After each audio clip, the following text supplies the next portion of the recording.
عليه أكيد هنبقى كده ماشيين عارفين مع مين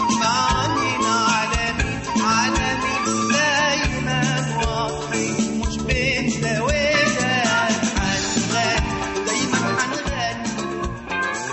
ونبشر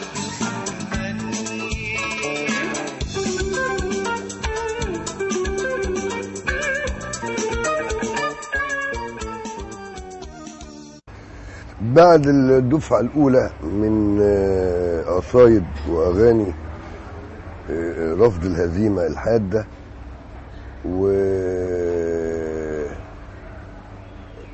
وعملنا شغل أنا والشيخ إمام ده اللي كان بيعمله عم بيرم الله يرحمه، رصد للعيوب الاجتماعية اللي الناس بتعاني منها. فكتبت توت حاوي توت ولحنها الشيخ إمام. وبعدين كان من ضمن الأغاني دي حاجة اسمها على المحطة دي كانت صورة فوتوغرافية لما يحدث في الأتوبيس اللي كان بيحصل في الأتوبيس ده كان شيء بشع جدا، الناس فوق بعضها والكبت طالق الناس على بعضها. وأنا فاكر رسم كاريكاتيري للمرحوم صلاح الليثي، فنان الكاريكاتيري العظيم الجميل ده اللي محدش بيجيب سيرته دلوقتي. رسم واحد صعيدي ماسك بندقية وطخ مراته، وابوه بيقول له طختها ليه؟ قال له ركبت الاتوبيس يا ابوي. فكانت القصيدة قبيحة يعني كده. وبعدين احنا مره كنا معزومين في جاردن سيتي عند بيت مستشار مصري، انا فاكر من اسمه جمال الدين، بس ايه قبله ايه بعده انا مش متذكر الحكايه دي. وبعدين لقينا كمان في البيت في القعده ان الستات لوحدهم وبيننا وبينهم ستاره كده، والرجاله احنا قاعدين لوحدنا. فانا وطيت على امام قلت له يا امام ما تقولش على المحطه، بلاش على المحطه الليله دي. قال لي كنا لسه عاملينها جديده، كنت واخده سكسيه جامد قوي. قال لي طيب. وبعدين قعدنا غنينا كام حاجه، وفوجئنا بالسيد المستشار خارج من جوه بيقول يا عم الشيخ ليك عندي طلب من ركن المراه. قال له امرني. قال له عايزين نسمعه على المحطه. فامام ميل عليا كده وقال لي ازيك بقى؟ قلت له يلا يا عم خلص. راح قايلها هي بتقول على المحطه واللي شفته على المحطه. طلعت الخفه مشنطه سلم الاتوبيس بنطه، حته ملعب والاكاده في الاوام والحسن بطه. هي خش درجه اولى والكراسي بقت منطه. سابوا تانية وغلب تانية والقطيع على اولى خطه. اللي يهبش في الجونيلا واللي يعلى واللي يوطى. بص واحد من اللي هم دمهم فلفل وشطه، شاف صنايعي في البريمو قال له خش هناك يا اسطى. تانية انسب اللي زيك دي الحقيقه بلاش مغالطه. الاسطى قال له يا عم روق، دي الحياه تحب المباسطه، وانت شايف مش مغمض حاجه ملبن حاجه قشطه، ولا يعني الكون هيخرب لو فقير ينهط له نهضه.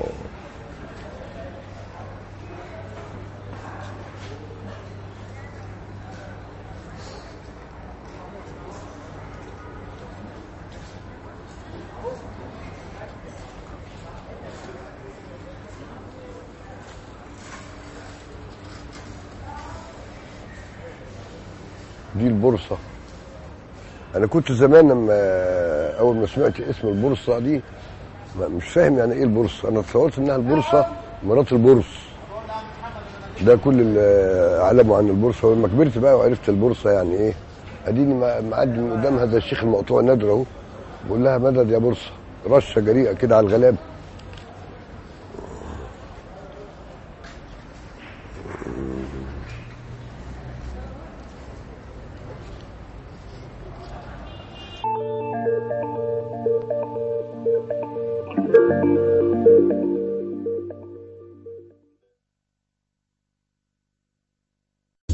يا ساكن أرض الأحلام احكيلي عليها وقولي أرض الأحلام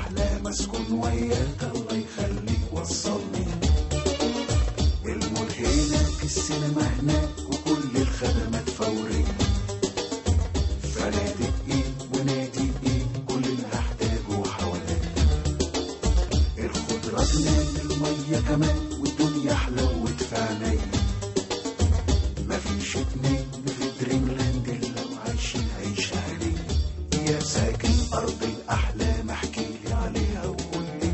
انضم ل1000 أسرة بيتمتعوا بحياتهم. متعة الحياة في دريم لاند.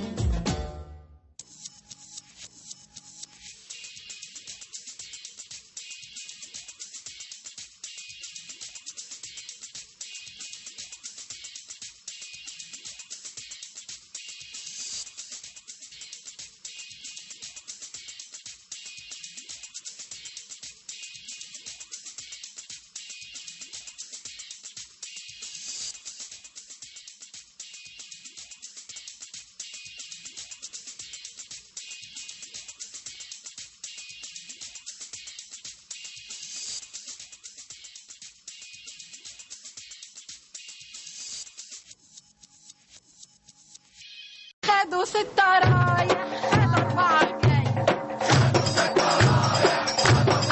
اتصل الآن من أي محمول على 2321 أو من أي خط أرضي على 0900 9131. السعودية 756 55 1. واحتفظ على تليفونك بأظرف التعليقات الرياضية، لقطات فيديو وكمان رنات بتعليقات رياضية. اتصل الآن وشجع فرقتك.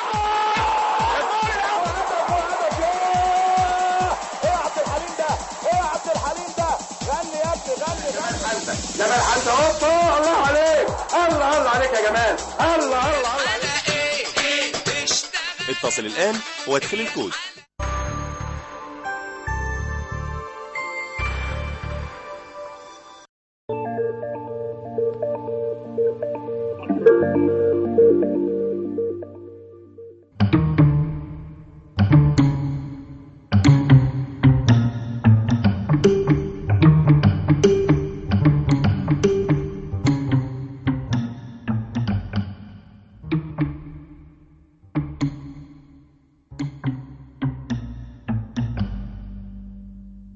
لو خرجنا من بقرة حاحة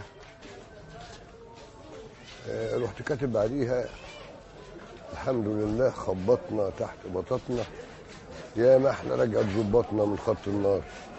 ودي بقى اللي سموها، ودي كانت نهاية فرقة عكاشة المسرحية، لأن دي كانت مباشرة ما فيهاش لف ودوران، وجت يعني جت في الجون زي ما بيقولوا. ودي كانت صرخة ألم وصرخة رفض وصرخة غضب ما كنتش أقدر أحوشها. يعني أنا القصيدة دي ما بحبش أسمعها، ولما بقولها ببقى مش مبسوط، بس هي طلعت في وقتها، طلعت في لحظتها، طلعت في وقتها، طلعت في زمانها، في مكانها. الحمد لله خبطنا تحت بطاطنا يا ما احنا رجعت ظباطنا من خط النار. يا أهل مصر المحمية بالحرمية، الفول كتير والطعمية والبر عمار، والعيشة معدن وهي ماشية آخر أشياء. مدام جنابه والحاشية بكروش وكتار. هتقول لي سينا وما سيناش ما تدوشناش، ما 600 أتوبيس ماشي شاحنين أنفار. إيه يعني لما يموت مليون أو كل الكون؟ العمر أصلا مش مضمون والناس أعمار. إيه يعني في العقبة جرينا ولا في سينا؟ هي الهزيمة تنسينا إننا أحرار. إيه يعني شعب في ليل ذله ضايع كله؟ ده كفاية بس أما تقول له إحنا الثوار. وكفاية أسيادنا البعدة عايشين سعداء بفضل ناس تملى المعدة وتقول أشعار تمجد وتماين حتى الخاين، وإن شاء الله يخربها مداين. عبد الجبار. دي بقى اللي كانت القشة التي قسمت ظهر البعير، ودي اللي بسببها الله يرحمه المرحوم عبد الناصر قال ان النجم ده مش هيخرج من السجن طول ما انا عايش. الله يخليك يا رب، الله يخليك يا رب، الله يخليك. وان اندفعت الاغاني الغضب دي كانها طالعه من نافوره، وكان الشيخ امام الله يرحمه برضه موجوع زينا، فما اعرفش جاب العزم ده منين والسيوله دي كلها منين. كان انا بقول لك احنا ماشيين عملنا كتبنا قصيده مهمه خالص في تراثنا ولحن مهم جدا، وعملناها واحنا ماشيين في الشارع. اتفتحت بقى علينا النوافذ، المثقفين من جميع أرجاء الأرض. وكان أيامها اليسار العالمي كله مزدهر، وكان جيفارا وكاسترو في كوبا وفيتنام، وكان فعلا المناخ السياسي ملائم لبروز وصعود نجوم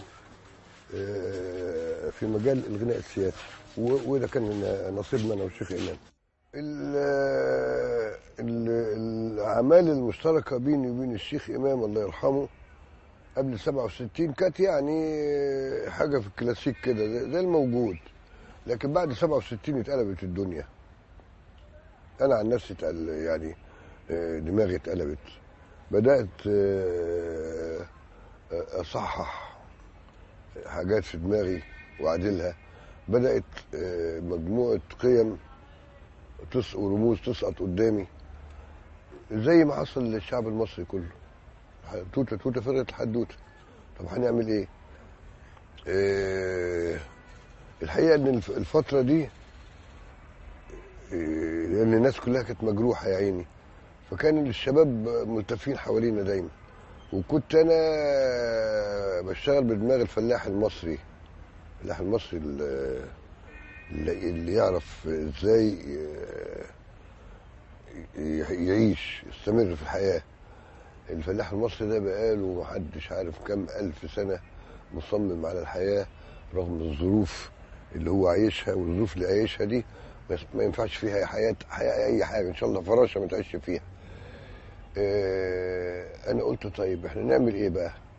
بدأوا الناس يجوا عندنا ويقعدوا يسمعوا، وبعد ما يقعدوا يسمعوا شويه تفاجأ بان في مثلا 5 6 شبان بيزورونا لاول مره، تفاجأ بانهم اخر الليل بقوا كورس وكلنا بنغني نفس الغنى بنفس الحماس.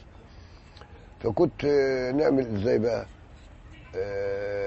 اللي عايز يجي يسجل خليه يسجل، هو بيروح يسجل لغيره. بالطريقه دي انتشرنا من تحت ايديهم، يعني ما عرفوش يمسكونا. وبعدين انا كنت منتظر الاعتقال، يعني ما كانش مفاجاه بالنسبه لي، بس هو كان مشكلتي او دراعي اللي بيوجعني هو الشيخ امام، راجل مكفوف ما اناش عارف المعتقلات هيعملوه ازاي يعني، ويعني مش عارف هيعملوه زي بني ادم ومعوق